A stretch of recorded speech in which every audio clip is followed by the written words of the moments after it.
gracias a Dios, amado, por esta gran oportunidad que Dios nos concede para estudiar su palabra en la escuela dominical. En el día de hoy vamos a estar trabajando en un tema diferente a lo que sería lo que toca del libro en la escuela, en la clase. Hemos orado al Señor y el tema donde Dios nos ha dado se llama Cuando Dios quita tu aflicción. Tema Cuando Dios quita tu aflicción. Y el texto está en Job 42, capítulo 42, el último capítulo de Job, en el verso 10. El texto dice: y quitó Jehová la aflicción de Job cuando él hubo orado por sus amigos, y aumentó al doble todas las cosas que habían sido de Job. Tema: cuando Dios quita tu aflicción. Háganlo ahí solo. Tema: cuando Dios quita tu aflicción.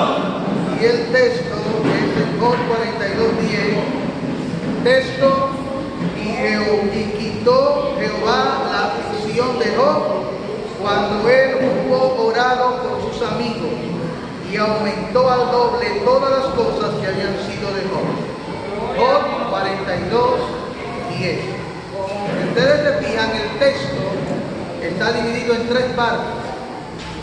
La primera pausa del verso 10 es en Job. La segunda es donde están los amigos, y la última donde termina el verso en Job. Vamos de nuevo. Texto: y quitó Jehová la aflicción de Job cuando él hubo orado por sus amigos, y aumentó al doble todas las cosas que habían sido de Job. Job 42:10. Cuando yo veo este tema, cuando Jehová quita tu aflicción, y lo vemos en el contexto del libro de Job, y lo vamos luego a aplicar a nuestra vida, ¿cuál es el objetivo de la clase de hoy?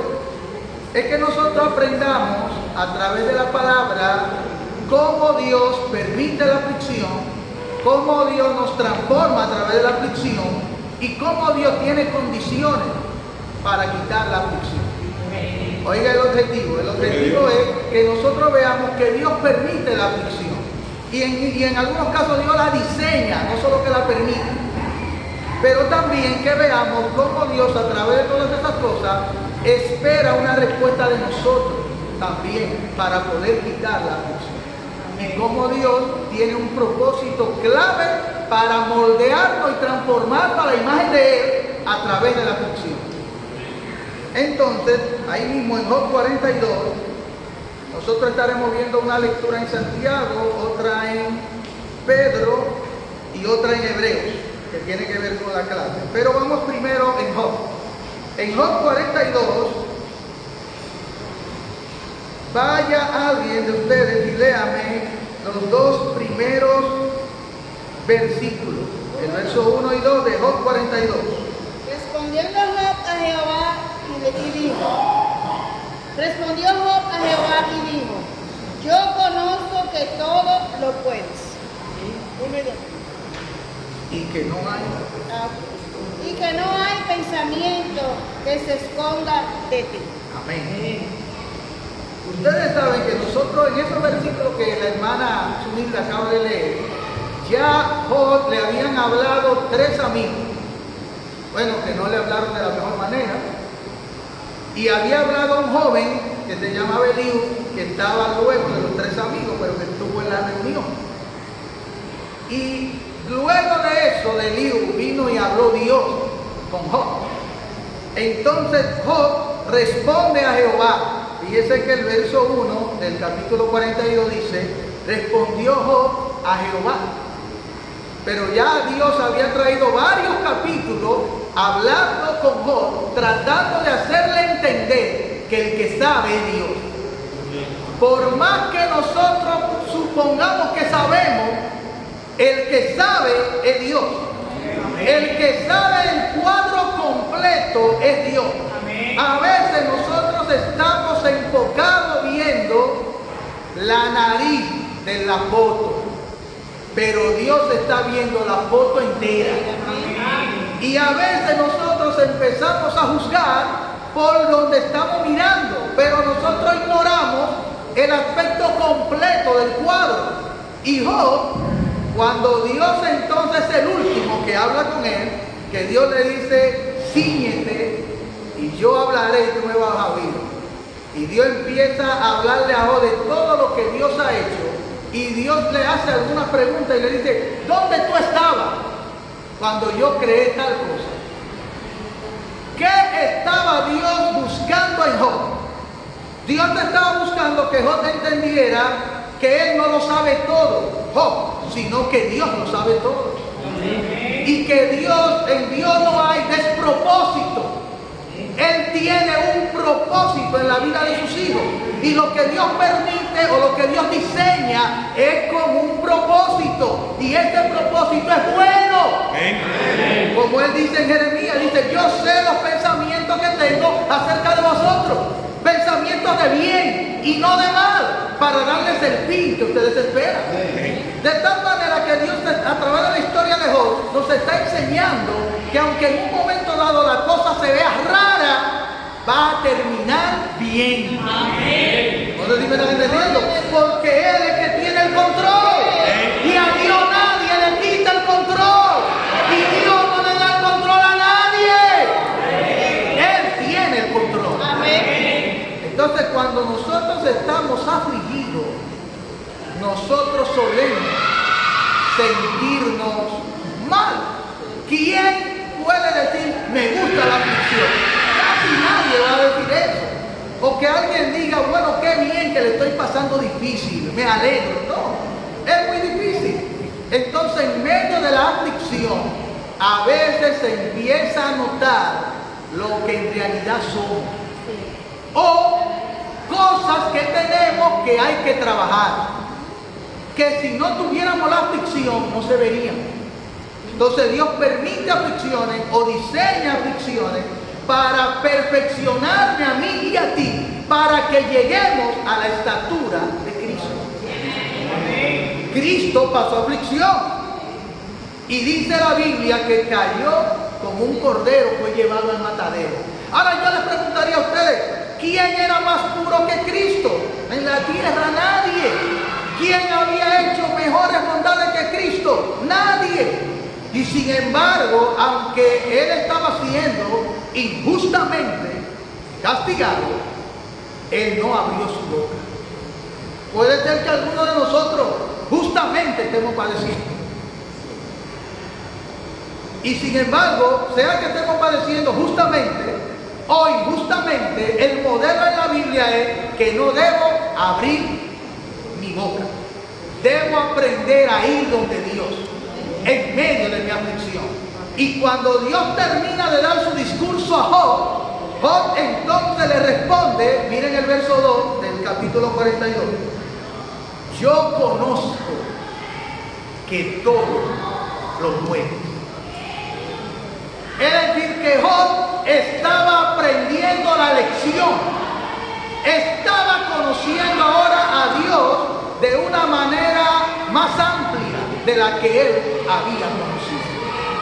Y puede ser que nosotros también, en medio de la prueba, usted y yo puede ser que aprendamos a conocernos, quiénes somos.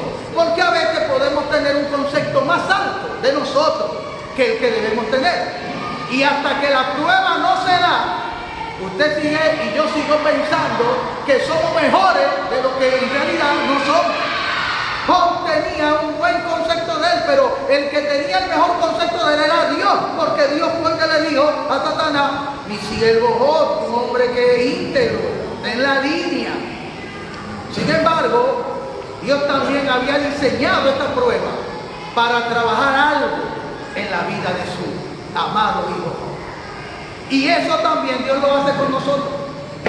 Dios espera que tú y yo podamos llegar a través de la prueba prueba a un nivel de humildad que nosotros entendamos que Dios todo lo puede. Y que cuando Él no cambia algo, tú y yo no somos quien para cuestionarlo. Porque Él lo sabe todo. Y Él tiene un plan bueno. Aunque tú creas que a Él se le fue la mano. Los discípulos, en una ocasión, Jesús estaba en la barca con ellos. ¿Y quién fue que le dijo a ellos pasemos al otro lado? Fue Jesús. Y después de Jesús entrar en la barca, ellos siguieron a Jesús. De tal manera que una persona puede pensar, bueno, pero si Jesús me dijo que me meta en esta barca, esta es la mejor barca. Si Jesús me dijo que pasemos al otro lado, esto es lo mejor que me puede pasar. Y quizás tú y yo, obedeciendo a Cristo, jamás pensamos que nos va a venir tal aflicción. Pero cuando la barca arrancó para el otro lado, se levantó una tempestad tan grande que dice que anegaba prácticamente la barca. Ahora, ¿dónde estaba Jesús? Durmiendo en la popa. Y en un momento dado los discípulos empezaron a solucionar el problema por ellos mismos. Pero llegó un momento que el problema era mayor que lo que ellos podían hacer. Y muchas veces nuestras aflicciones son mayores que lo que tú y yo podemos hacer. Un diagnóstico, un problema en la comunidad, un problema con la vecina, un problema en el matrimonio, un problema con un hijo, un problema en la iglesia, algo que se te va de las manos. Y tú estabas tratando de trabajarlo y solucionarlo a tu manera. Pero Dios te va dejando hasta que tú te des cuenta que el único que puede con eso es Él. Y que tú tienes que soltar tu latica, tienes que soltar tu cubito, tienes que dejar de sacar agua y llamarlo a Él. Y esperar en Él. Gloria a Dios. Aleluya. Él tiene el control. Él puede callar los vientos, Él puede callar la mar. Y Él está durmiendo en la popa.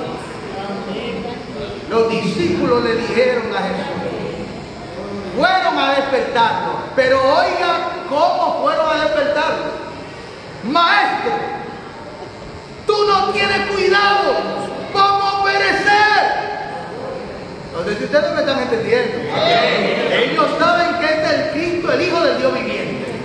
Pero en un momento dado, cuando la prueba aprieta y vuelve y aprieta y tú te sientes impotente que tú no puedes hacer nada, ve donde Dios, pero ve con respeto. Porque oye cómo fueron ellos. Tú no tienes cuidado. ¿Qué perecer? Es decir que en otras palabras, eso es, a ti no te importa. Tú no nos vas a cuidar a nosotros. Pues ¿hasta cuándo que tú vas a parar este asunto? ¿Cuándo tú lo vas a resolver? Después que nos hundamos todos. Entonces ustedes me están entendiendo. Sin embargo, Dios tiene el control. No importa cómo tú veas que el mar azote, Dios tiene el control. Y no se le ha ido el control de la mano. Bendito Dios. Él puede estar durmiendo, pero es como si estuviera con los ojos abiertos. A Él no se le va nada. Entonces, cuando tú en medio de la aflicción y yo en medio de la aflicción, vayamos donde Dios, vayamos entendiendo quién Él es. Eso es lo que Dios le está enseñando a Job. ¿Quién es Él en medio de la prueba que Job tiene? Y por eso ahora Job está en la última escena diciendo, conozco que todo lo puedes. Y que no hay pensamiento que se esconda de ti. Entonces, ¿qué dice? Job se hace una pregunta a sí mismo. ¿Quién es el que oscurece el consejo sin entendimiento? En otras palabras, Job está diciendo, yo hablé mucho en medio de esta prueba, pero cuando hablaba sin entendimiento, oscurecía el consejo. Entonces dice, por tanto, yo hablaba lo que no entendía. Y usted y yo muchas veces, hermano, nuestra mejor respuesta en medio de la aflicción es orar y callar. Porque cuando hablamos estamos a veces dañando la cosa y hablando lo que no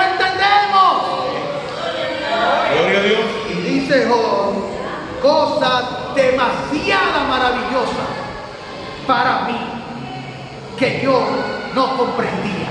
Entonces Job ahora se pone en la condición perfecta para Dios hacer su obra, que es cuando tú y yo le dejamos las cosas en la mano de Dios. Jehová, como tú quieras. Yo sé que yo no entiendo, yo sé que yo no lo sé todo. El que lo sabe todo eres tú. Y yo estoy hablando, pero yo ni sabía lo que estaba pasando. Entonces ahora Job se pone humilde y dice: oye, te ruego y hablaré, te preguntaré y tú me enseñarás. De oídas te había oído,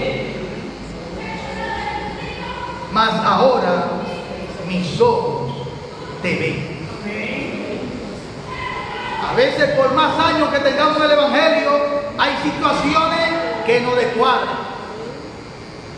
Pero debe llegar un momento en que yo no cuestione a Dios, en que yo no cuestione la obra de Dios, en que yo no cuestione el propósito de Dios en mi vida y en los demás, y que yo sepa que Dios está haciendo su obra. Aunque el agua se esté metiendo en la barca. Porque hay algunos que dicen: eso no le puede pasar a los convertidos. Pero oiga, ellos estaban obedeciendo a Jesús, y Jesús estaba en la barca y el agua se estaba metiendo. Porque algunos van a decir: el agua se está metiendo en tu barca porque Dios no está ahí. Y van a empezar a juzgar y a evaluar: es que tú no obedeciste al Señor, por eso que te está pasando eso. No, tú puedes estar obedeciendo a Dios en la barca de Dios, y Dios en tu barca, y Dios permite que el agua se meta. Para probarte a ti, para probarme a mí, para enseñarnos quién Él es y dónde está mi esperanza. Si mi esperanza está en los remos, porque ahora con remos y remos la barca no avanza. Pero ¿qué hicieron los discípulos? No soltaron los remos. El viento le era contrario y no lo dejaba avanzar. Pero si ellos hubieran soltado los remos, el viento lo trae. Entonces mira, aunque tú veas que el matrimonio no avance, aunque tú veas que la iglesia no avance, aunque tú veas que el vecino no avance, aunque tú veas que el diagnóstico no mejore, no suelte los remos. Porque Jesús se va a despertar y Jesús va a resolver. Mantente firme en la barca. Porque hay gente que después que pasa un tiempo y un tiempo dice: ya yo esperé a Dios X tiempo. Pero usted no sabe cuál es el tiempo de Dios. Usted tiene que seguir esperando porque Él va a llegar. Tranquilo.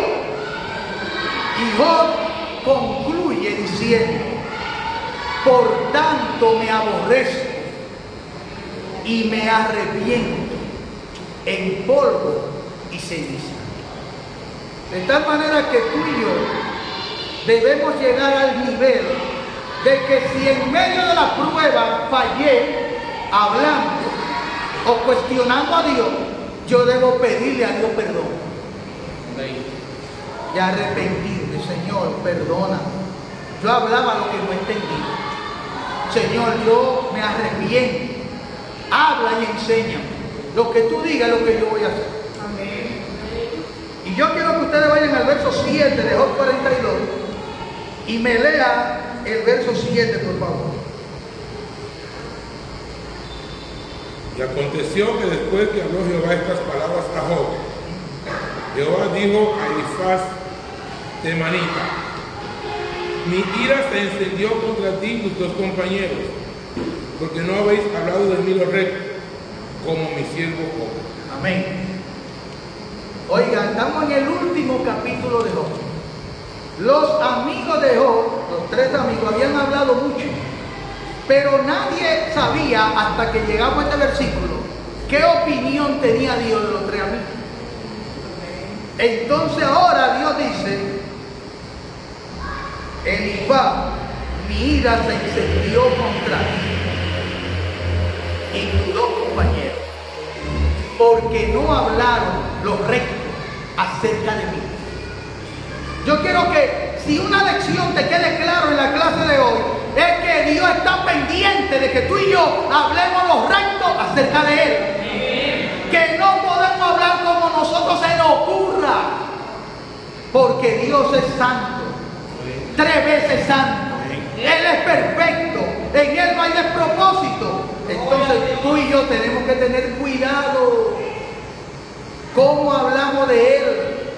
¿Y cómo hablamos de mi hermano y mi hermana, de nuestros hermanos creyentes, cuando están en prueba?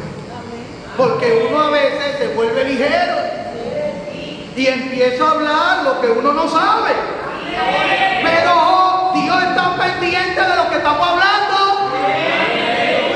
Y entonces va a llegar un momento, noten en este versículo, que los amigos de Job estaban hablando y Dios lo estaba escuchando.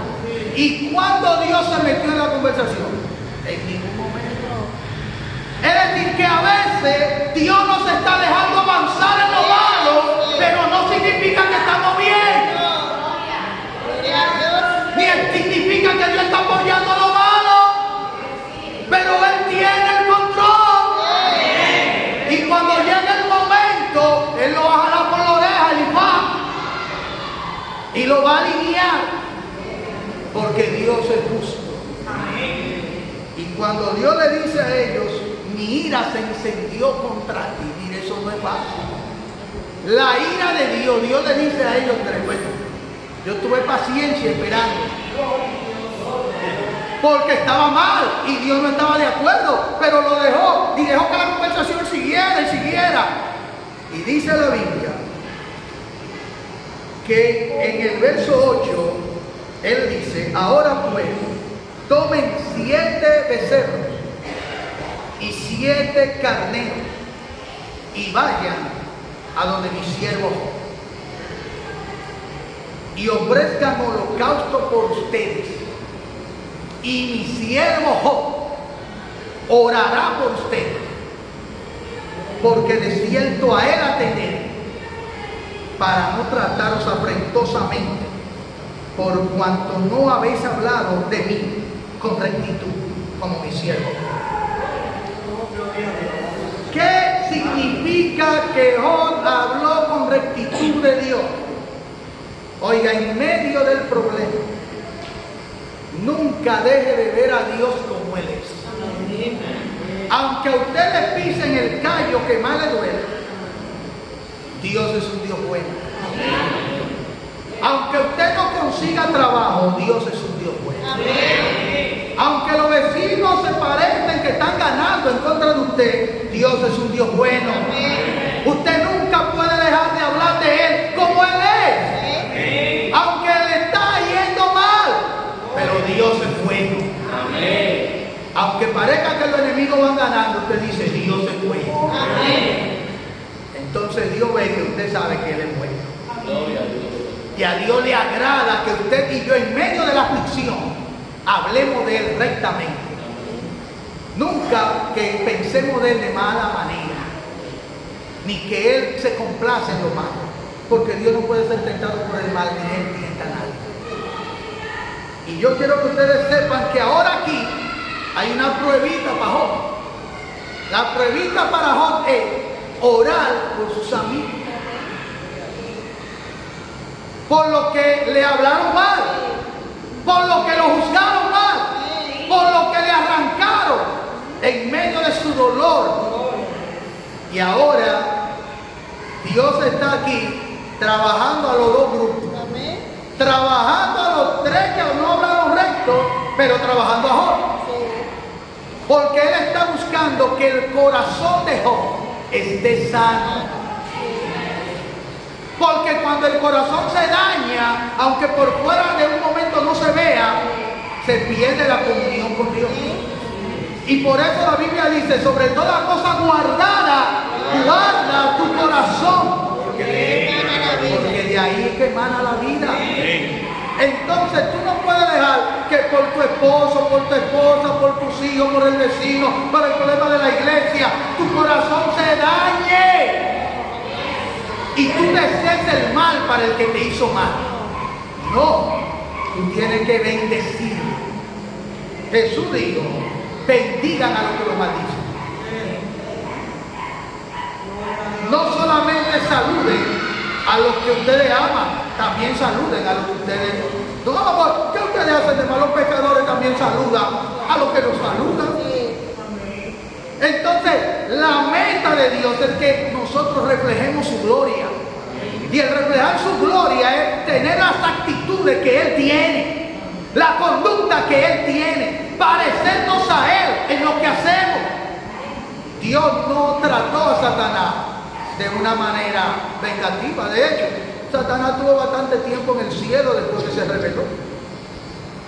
Porque la Biblia dice que cuando lo saca es cuando Él le arma una guerra.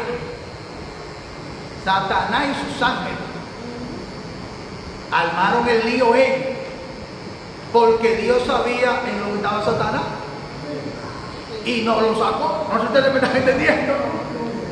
Hubo una vez un caso que le pasó a una niña en un colegio y dijeron que cuando le fueron, la niña peleó con unos amiguitos y cuando la llevaron para disciplinarla, ella dijo, pero ¿qué es lo que ella ha hecho? No, mi hija, uno no pelea, que esto y con él. Entonces ella dijo, pero ¿y qué? Que Dios, uno no puede tener enemigos y Dios tiene su enemigo. Le dijo ella a la gente y lo puso en jaque a los que estaban ahí. Cuando me lo contaron, yo le dije, pero eso no estaba tan difícil. Ustedes tenían que enseñarle a la niña que Dios no odia a nadie, que Dios ama al diablo. ¿Qué? Sí, Dios lo ama, porque Dios no quiere el mal para nadie. El problema con Satanás y Dios no es un problema de que Dios lo odia, porque Dios no lo odia.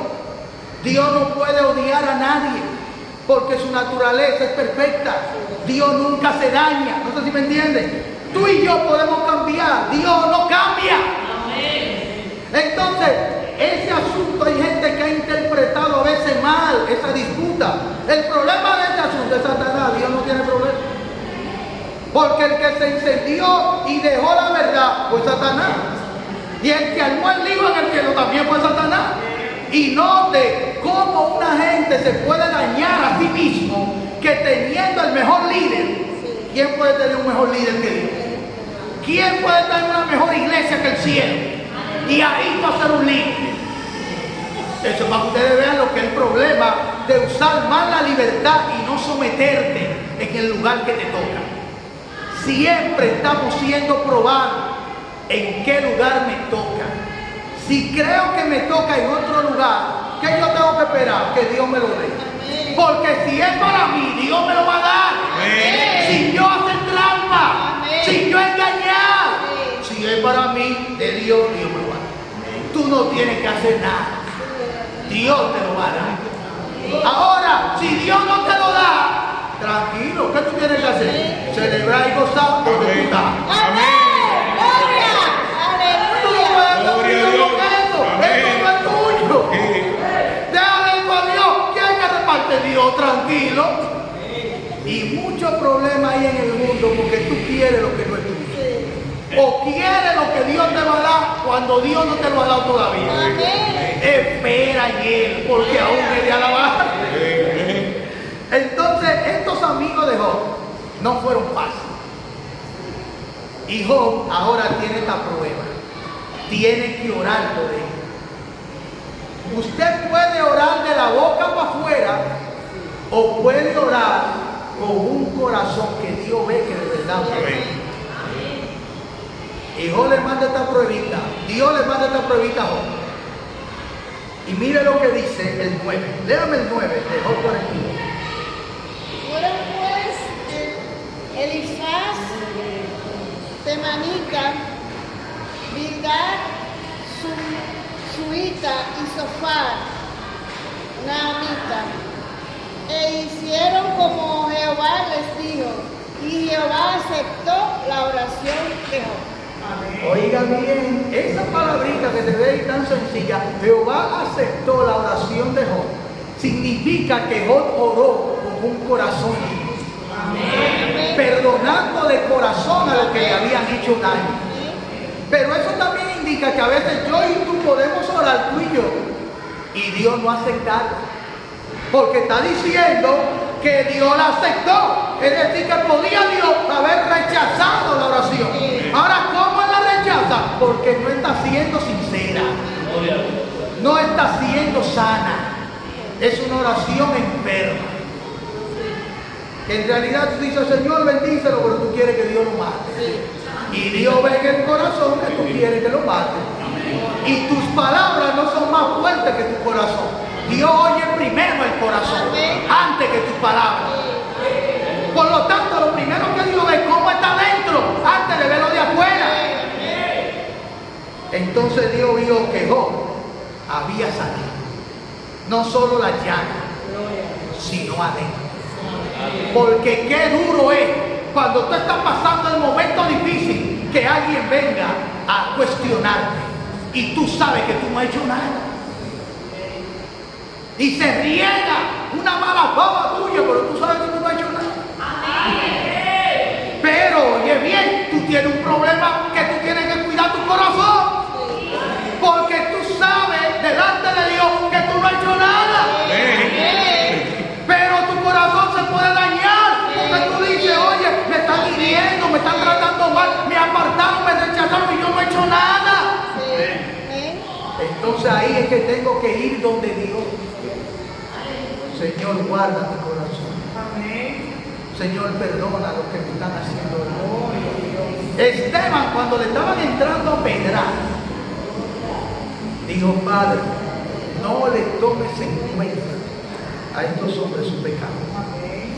Es decir, lo que ellos están haciendo es pecado, pero Padre, no se lo tomes en cuenta. Oiga, ¿qué nivel de perdón? Pero ¿qué tengo que ver ahí? ¿Qué nivel de unción? Porque a veces cuando se habla del Espíritu Santo y de la unción, no se ve esa parte. Nada más se ve la parte de lanzar o de hablar o de predicar, pero ¿y cómo yo estoy mostrando a Dios en los momentos difíciles? Este hombre estaba siendo apedreado y esa pedrada dolía, hermano, pero hincado. La Biblia dice que ese hombre estaba lleno del Espíritu Santo y viendo la gloria de Dios. Y yo no sé si a ustedes les ha pasado, pero a mí me ha pasado que cuando yo estoy orando en una comunión más íntima con Dios, yo amo a todo el mundo de una manera perfecta. Porque el Espíritu de Dios es santo. No va a sentir odio. Si no, es otro espíritu. No sé si me está entendiendo. El Espíritu de Dios es amor.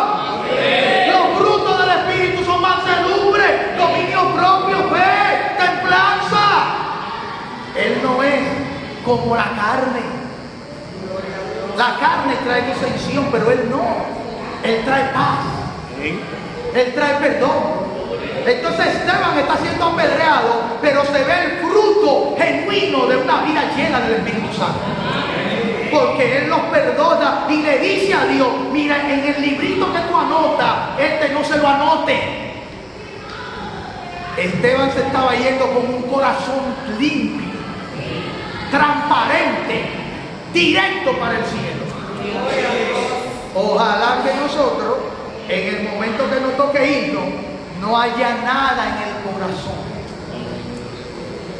Pero si lo hay, mande a buscar a la gente antes de que usted se vaya. Deje el testimonio claro que usted perdonó y que Dios vea que su corazón está sano. Porque Satanás siempre anda buscando qué cizaña hacer para que usted se pierda. Y usted pierda todos sus años en el Evangelio y toda la vida y bondad que Dios le ha dado. Ahora Job, mire lo que dice la Biblia. Verso 10.